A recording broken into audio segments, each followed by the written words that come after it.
સમાચાર સવારમાં આપનું સ્વાગત છે। આજના તાજા અને મહત્વપૂર્ણ સમાચારો પર એક નજર કરીએ તે પહેલા ચેનલને સબસ્ક્રાઇબ કરી લો।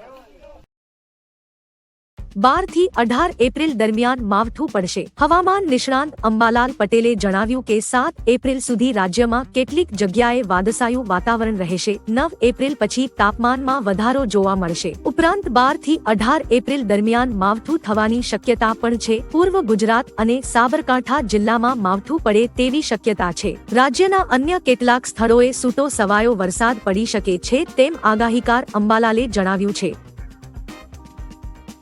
રૂપાલાની ટિકિટ રદ નહીં થાય ત્યાં સુધી અન્ન જળનો ત્યાગ કરીશું। ક્ષત્રિય સમાજમાં પરસોત્તમ રૂપાલાનો વિરોધ યથાવત છે। હવે પદ્મિનીબા સહિતના મહિલા આગેવાનોએ અન્ન જળનો ત્યાગ કરશે તેમ કહ્યું છે। વિરોધની આગ રાજ્યના અન્ય શહેરોમાં પ્રસરી રહી છે। ક્ષત્રિય સમાજની એક જ માંગ છે કે રૂપાલાની લોકસભા ચૂંટણીની ટિકિટ રદ કરવામાં આવે। અનેક ગામોમાં બીજેપીના નેતાઓને પ્રવેશ નહીં મળે તેવા બેનર લગાવાયા છે। ક્ષત્રિય સમાજના લોકોએ રેલી યોજીને કલેક્ટરને આવેદનપત્ર પાઠવ્યું છે। પીએસઆઈ અને લોક રક્ષક ભરતી માટે ઓફલાઈન પરીક્ષા લેવાશે। આજથી ઉમેદવારો ઓનલાઈન અરજી કરી શકશે। ગુજરાત પોલીસ વિભાગમાં ભરતી માટે તૈયારી કરી રહેલા ઉમેદવારો માટે એક અગત્યના સમાચાર સામે આવ્યા છે, જેમાં પોલીસ સબ ઇન્સ્પેક્ટર પીએસઆઈ અને લોક રક્ષકની ભરતી માટેની પરીક્ષા ઓફલાઈન લેવામાં આવશે। આ માટે આજથી ઉમેદવારો ઓનલાઈન અરજી કરી શકશે। આ અંગે આઈપીએસ હસમુખ પટેલે ટ્વીટ કરીને જાણકારી આપી છે, જેમાં જણાવ્યું છે કે પીએસઆઈ તથા લોકરક્ષક ભરતીની પરીક્ષા ઓફલાઈન લેવાશે, જે પૈકી લોકરક્ષકની પરીક્ષા ગુજરાતી માધ્યમમાં લેવામાં આવશે, જ્યારે પીએસઆઈ ભરતીની પરીક્ષા અંગ્રેજી વિષય સિવાય ગુજરાતી માધ્યમમાં લેવામાં આવશે। લોકરક્ષક ભરતી મે 2025 સુધીમાં પૂર્ણ થવાની શક્યતા છે, જ્યારે પીએસઆઈ ભરતીમાં એક પ્રશ્નપત્ર નિબંધલક્ષી હોવાથી થોડો વધુ સમય લાગી શકે છે। આથી આ ભરતી ઓગસ્ટ કે સપ્ટેમ્બર 2025 સુધીમાં પૂર્ણ થઈ શકે છે। ભાજપ અને ક્ષત્રિયોની બેઠકનું કોઈ ફળ નહીં। ગઈકાલે ભાજપ ક્ષત્રિયોની બેઠક મળી હતી। આ બેઠકમાં રૂપાલાને લઈ નિર્ણય લેવામાં આવશે તેવું લાગતું હતું, પણ ક્ષત્રિય સમાજે તેની માંગ યથાવત રાખી છે। રાજકોટ સીટ પર અન્ય ઉમેદવારનું નામ જાહેર કરવામાં આવે, જો એમ ન થાય તો સમાજ વિરોધ ચાલુ જ રાખશે। ભૂપેન્દ્ર ચુડાસમાએ કહ્યું કે રૂપાલાએ 30 મિનિટ માફી માંગી હતી। ભાજપ પ્રદેશ પ્રમુખે માફી માંગી હતી, જો કે ક્ષત્રિય સમાજે રૂપાલાને હટાવવાની જ માંગ કરી છે।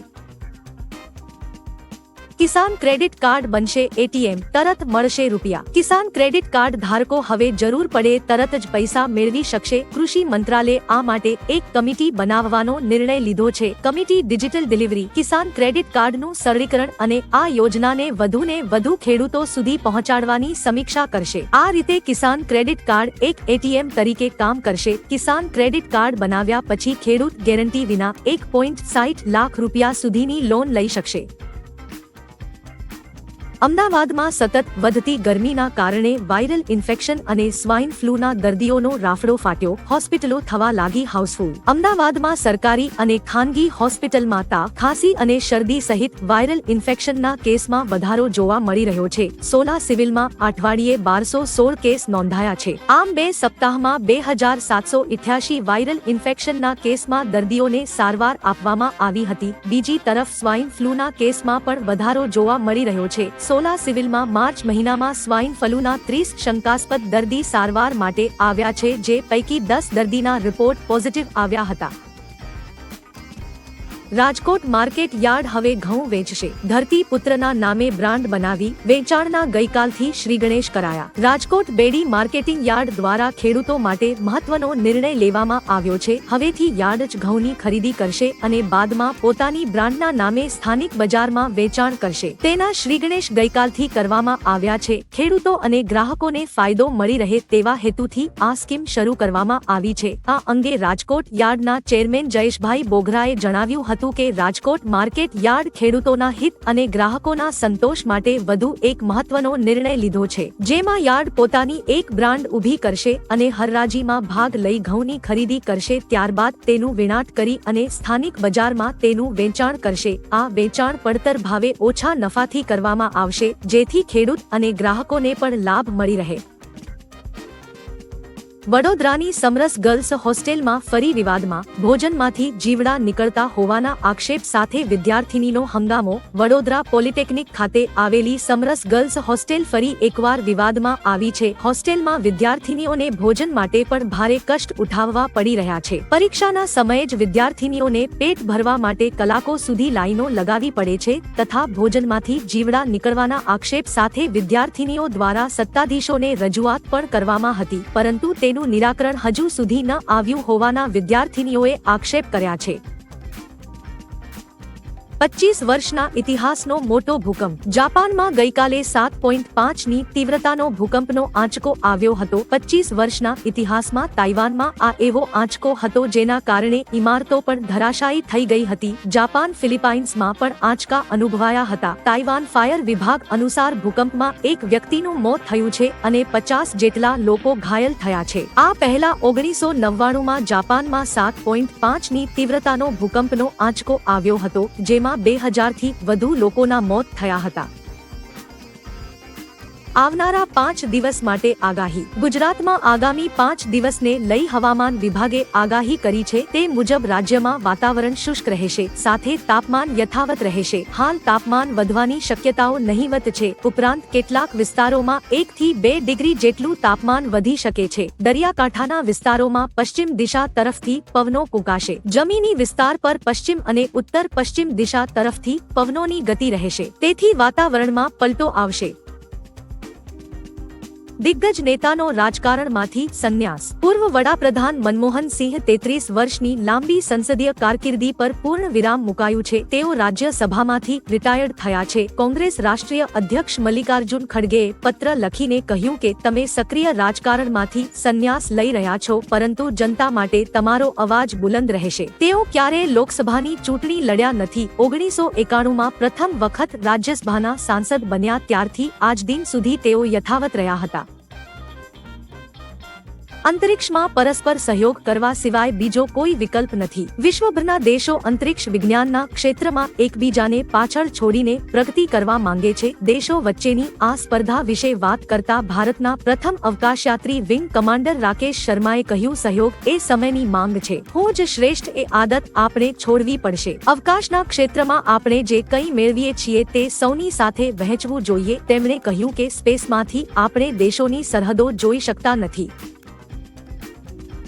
મયંક યાદવે આઈપીએલના ઇતિહાસમાં ચોથો સૌથી ઝડપી બોલ ફેંક્યો. એલએસજીના મયંક યાદવે આઈપીએલ 2024નો સૌથી ઝડપી બોલ ફેંક્યો હતો, જેની સ્પીડ 156 કિલોમીટર પર અવર હતી, જે આઈપીએલના ઇતિહાસમાં ચોથો સૌથી ઝડપી બોલ હતો.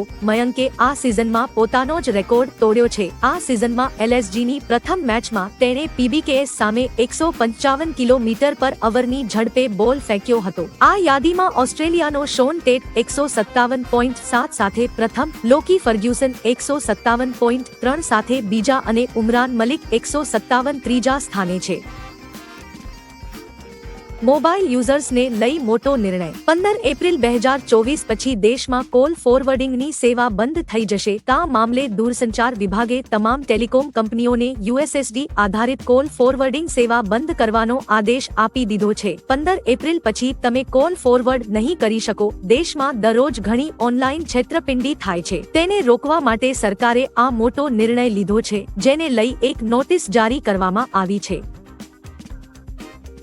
મુસ્લિમ વોટની જરૂર નથી. હૈદરાબાદની ગોશામહલ સીટના ભાજપના ધારાસભ્ય ટી રાજાએ કહ્યું છે કે તેમને મુસ્લિમોના વોટ નથી જોઈતા. ભાસ્કરને આપેલા ઇન્ટરવ્યુમાં તેમણે કહ્યું કે મુસ્લિમો ભાજપને વોટ નહીં આપે અને અમને તેમના વોટ જોઈતા નથી. ભાજપ જે એનર્જી મુસ્લિમો પર ખર્ચે છે તેવી જ એનર્જી હિન્દુઓ પર ખર્ચે તો ભાજપના નેતાઓ વધુ ફાયદો થશે. અસદુદ્દીન ઓવૈસી ડુપ્લિકેટ મુસ્લિમ છે. તેને માફિયાઓના મૃત્યુથી દુઃખ થાય છે.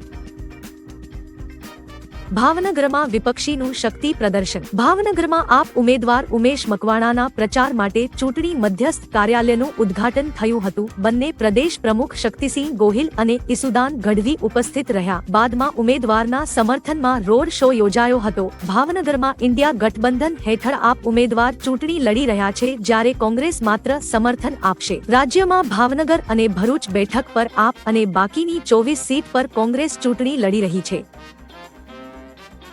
કોંગ્રેસને મોટો ફટકો. આંતરરાષ્ટ્રીય બોક્સર વિજેન્દર સિંહ કોંગ્રેસ છોડીને ભાજપમાં જોડાશે. વિજેન્દર બીજેપી હેડક્વાર્ટર પહોંચી ગયો છે. વિજેન્દર કોંગ્રેસની ટિકિટ પર દક્ષિણ દિલ્હીથી 2019ની ચૂંટણી લડ્યા છે. તેઓ ભાજપના રમેશ બિધુરી સામે 6 લાખ મતોથી હારી ગયા હતા. આ વખતે તેઓ ભાજપના ઉમેદવાર હેમા માલિની સામે કોંગ્રેસની ટિકિટ પર મથુરાથી ચૂંટણી લડશે તેવી ચર્ચા હતી, પરંતુ કોંગ્રેસે તેમની ટિકિટ ફાઇનલ કરી ન હતી.